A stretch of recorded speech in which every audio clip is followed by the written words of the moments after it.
Nah, sebetulnya begini tentang bid'ah. Kalau kita telusuri pada kitab-kitab, bid'ah itu sebetulnya pembagiannya sudah dibagi mulai zaman Rasulullah. Yang membagi bid'ah sendiri itu Rasulullah. Kalau definisi bid'ah diartikan sebagai ihdatsu ma lam yakun fi ahdi Rasulillah, melakukan atau memperbaharui atau membuat suatu perbuatan yang tidak pernah ada di zaman Rasulullah, melakukan suatu tindakan yang tidak pernah ada di zaman Rasulullah. Ternyata yang membagi bid'ah, sesuatu yang baru yang tidak dilakukan Rasulullah, itu sudah Rasulullah sendiri. Apa? Hadis yang populer begini, man sanna fil Islam sunnatan hasanatan falahu ajruha wa ajru man amila biha ba'dahu ila yaumil qiyamah, wa man sanna fil Islam sunnatan sayyi'atan falahu wizruha wa wizru man amila biha ba'dahu ila yaumil qiyamah. Orang yang melakukan prakarsa-prakarsa yang baik, meninggalkan tradisi-tradisi yang baik, maka dia akan mendapatkan pahalanya dan pahala orang yang mengikutinya di belakang sampai hari kiamat. Dan orang yang melakukan prakarsa atau tradisi-tradisi yang jelek, maka dia akan mendapatkan dosa dan dosanya orang yang mengikuti sampai hari kiamat. Berarti dalam hadis ini kan Rasulullah sudah membagi bid'ah. Prakarsa itu kan sesuatu yang dimunculkan yang tidak ada di zaman Rasul, tapi dia sebagai pemrakarsanya yang mewujudkan perilaku itu. Ternyata itu masih dibagi. Kalau prakarsa itu baik, dia dapat pahalanya. Kalau prakarsa itu jelek, dia akan dapat dosanya. Jadi yang bagi bid'ah itu Rasulullah. Kenapa? Karena yang harus dipahami, ini yang banyak orang salah paham, bid'ah itu diharamkan, disesatkan bukan karena kebaharuannya, tapi bid'ah itu diharamkan karena mukhalifahnya lis sunnah, pertentangannya dengan sunnah. Kalau bid'ah itu yang baru tidak bertentangan dengan sunnah tapi sejalan dengan sunnah, itu bagaimana dia harus diharamkan? Justru ini mendapatkan pahala pelakunya, karena tidak semuanya bisa dilakukan Rasulullah.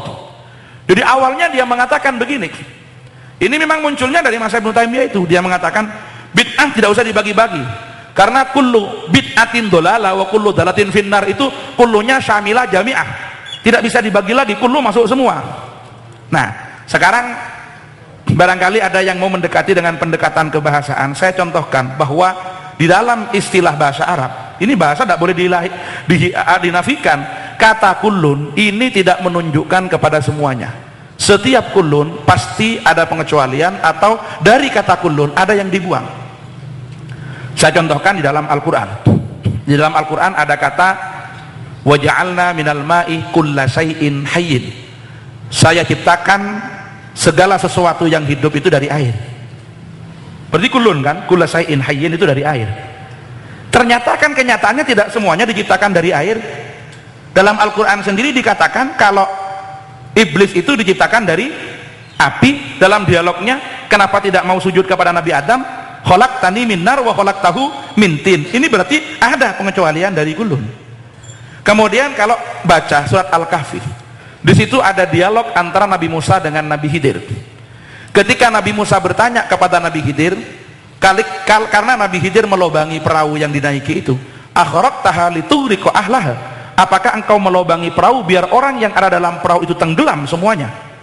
Itu dijawab oleh Nabi Khidir, perahu ini ammas safinatu fakanat limasakina, perahu ini punyaan orang-orang miskin, wa kana wara'ahum, dan di hadapan mereka malikun ya'khudhu kulla safinatin ghasba, ada penguasa yang zalim yang mengambil setiap perahu dengan cara yang ngosab. Wara itu diartikan amama justru di sini, di depannya, karena bukan di belakang. Orang yang mengambil itu kan nyekat di depan, depannya perahu lewat. Nah, kenapa perahu itu dilubangi? Perahu dilubangi karena ada penguasa yang mengambil setiap perahu secara gosab. Perahu apa yang diambil? Ini bukan semua perahu ternyata. Semua mufassir mengatakan kulla safinatin hasanatin ghasba. Yang diambil oleh penguasa yang zalim itu perahu-perahu yang baik. Berarti di sini membuang sifat hasanah. Loh, kenapa harus diartikan demikian? Kalau semua perahu diambil, apa perlunya perahu itu dilubangi? Toh pada akhirnya juga diambil. Kan begitu. Perahu itu dilubangi biar perahu itu tidak menjadi perahu yang baik. Oh, ini kok perahu lobang-lobang, wes nggak jadi diambil, akhirnya selamat. Makanya kulla safinatin itu diartikan kulla safinatin hasanatin. Karena dalam tradisi gramatikal bahasa Arab, ketika satu sifat itu bisa diketahui tanpa menyebutkan mausuf, maka mausuf itu boleh dibuang. Jadi satu hal itu bisa diketahui tanpa menyebutkan, maaf, ketika ada satu benda, satu zat bisa diketahui tanpa menyebutkan sifatnya, maka sifatnya itu boleh dibuang, yang disebutkan hanya mausufnya saja. Yang dimaksud itu kullu safinatin, tapi kullu safinatin hasanatin. Maka kullu bid'atin dolalah, itu yang dimaksudkan adalah kullu bid'atin sayyi'atin mukhalifatin lis sunnah. Bid'ah yang jelek, yang bertentangan dengan sunnah, itulah yang dolalah. Kenapa? Karena ketika dia mengatakan semua yang baru bid'ah itu dolalah, sesat, dia akan kebingungan sendiri nanti untuk memetakan. Ayo sekarang bisa saya contohkan. Kalau semua bid'ah itu dolalah, ternyata ada kita beragama itu tidak bisa tanpa bid'ah. Panjenengan sekarang baca Quran. Quran yang panjenengan baca itu sekarang sudah berharokat, sudah bertitik, sudah ada di mushaf. Ini produk bid'ah. Kenapa produk bid'ah? Dalam sejarah ulumul Quran dikatakan Quran di zaman Nabi itu ada di mana? Pelepah kurma, lempengan batu, kulit binatang, di tulang belulang di zaman Nabi sampai masa Abu Bakar. Pada waktu itu terjadi perang Yamamah, wafat 70 sahabat yang menghafal Al-Quran. Terjadi kekhawatiran kepada Sayyidina Umar. Datanglah Umar bin Khattab kepada Abu Bakar, tolong ini kondisinya runyam, Al-Quran harus kita bukukan dalam satu mushaf. Apa jawaban Abu Bakar? Kaifa naf'alu say'an lam yaf'alhu Rasulullah. Abu Bakar belum berani. Bagaimana kita akan melakukan suatu perbuatan yang tidak pernah dilakukan oleh Rasulullah? Berarti ini kan bid'ah. Tapi setelah oleh Umar diberikan penjelasan, Abu Bakar itu menerima argumentasi Umar. Akhirnya dibentuklah tim yang dikepalai oleh Zaid bin Sabit, membukukan Al-Quran itu dihimpun di dalam mushaf dari tulang belulang yang berserakan menjadi mushaf. Itu disebut dengan mushaf Abu Bakar. Pada mushaf Abu Bakar, Al-Quran itu tidak disusun, tidak diurut berdasarkan urut-urutan surat dan ayat. Kemudian pada masa Umar tidak ada perubahan. Pada masa Utsman bin Affan, Islam sudah kemana-mana, lewat jasa Umar bin Khattab sudah terekspansi. Akhirnya Al-Quran sampai kemana-mana. Ternyata karena di dalam Al-Quran masih memasukkan 7 kiroah, ada kiroah sab'ah itu masuk semuanya, baik yang Nafi, baik yang Abu Amr, yang Ibnu Amr, yang Hamzah, yang Ibnu Katsir, yang Al-Kasai, ya itu masuk semuanya di situ. Karena masuk semua, akhirnya terjadi klaim-klaim kebenaran bahwa bacaan ini paling benar, bacaan ini paling benar lewat guru-gurunya mereka. Nah, kondisi ini mengkhawatirkan Hudzaifah ibnul Yaman. Akhirnya Hudzaifah ibnul Yaman datang kepada Utsman bin Affan, Al-Quran jangan ditulis dengan berbagai macam dialek, karena Al-Quran tidak menunjukkan keseragamannya, justru akan menimbulkan perpecahan di kalangan umat Islam. Akhirnya gimana? Kita pilih saja tulisannya dengan menggunakan lahja Quraisy, tapi cara bacanya bagi yang tahu silahkan tetap dibaca dengan 7 dialek, sampai sekarang dikenal dengan istilah qiraah sab'ah itu. Boleh dibaca berbeda dengan tulisannya, tapi bagi yang mengerti. Akhirnya dihimpun semua, dijadikan satu. Makanya kalau ada orang sekarang tidak mau sama bid'ah, yang bid'ah itu dipukul rata, ya silahkan baca Al-Quran yang ada di pelepah kurma, baca Al-Quran yang ada di lempengan batu, baca Al-Quran yang ada di tulang belulang. Jangan pegang mushaf itu. Itu mushaf itu produk bid'ah itu. Kan pada masa Sayyidina Utsman.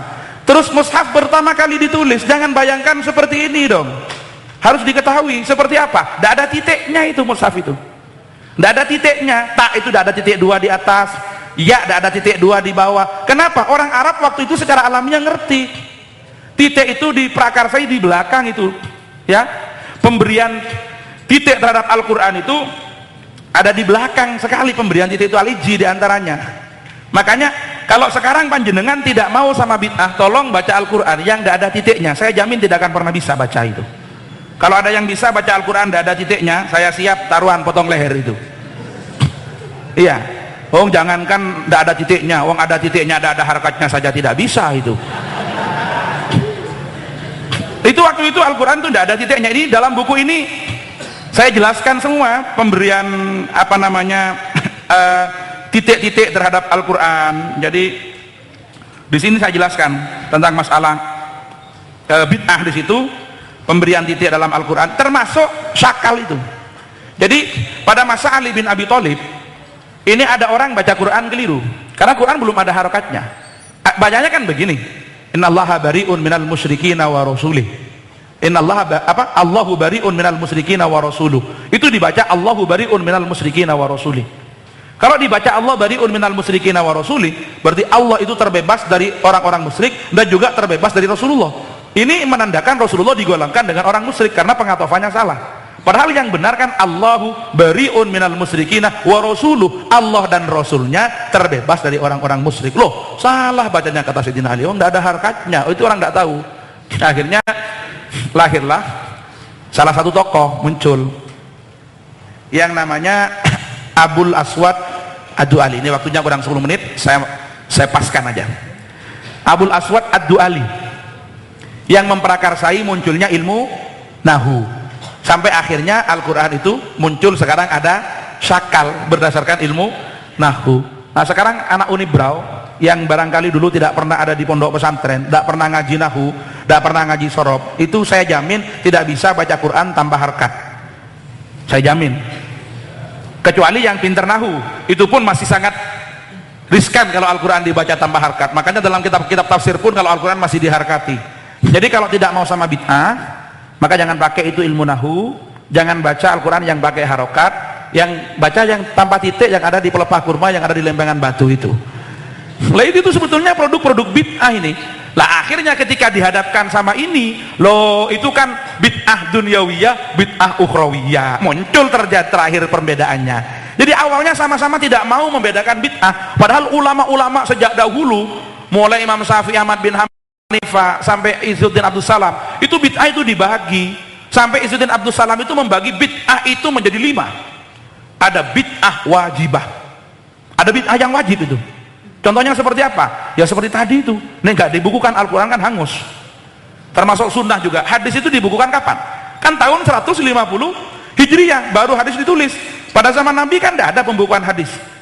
Itu oleh Syihabuddin Az-Zuri pada masa pemerintahan Umar bin Abdul Aziz baru hadis dibukukan. Dari situ itu namanya bid'ah yang wajibah. Ada bid'ah masnunah, bid'ah yang disunahkan seperti membangun madrasah, membangun pondok. Kalau dulu pada masa Rasulullah orang ngaji lesehan, ya sekarang sudah pakai lesehan. Kalau dulu ngaji zaman Rasulullah ada pakai laptop, tidak ada ya. Ini yang ada sekarang laptop ini. Saya tadi malam masih ngaji di Madura, tadi istirahat, pagi-pagi berangkat dari Surabaya langsung ke sini. Jadi bukan seminar, tapi pengajian umum. Kalau saya tidak mau sama bid'ah, mungkin sekarang belum nyampe. Kenapa? Karena saya tidak bisa pakai mobil, harus pakai kuda, pakai onta tuh cari ke Saudi itu. Nah akhirnya dibagi. Oh kalau ini bid'ah dunyawiyah, bid'ah ukhrawiyah. Jadi akhirnya terjebak juga untuk membagi. Jadi intinya sama-sama bagi bid'ah dong pada akhirnya. Nah sekarang ada yang nuntut, loh itu kan bid'ah yang dalam ibadah. Kalau kami kan bukan dalam ibadah, hanya sarananya ibadah. Ada yang juga kadang-kadang dalam ibadah masuk di situ, masuk. Ya contohnya apa? Yang masuk itu ada.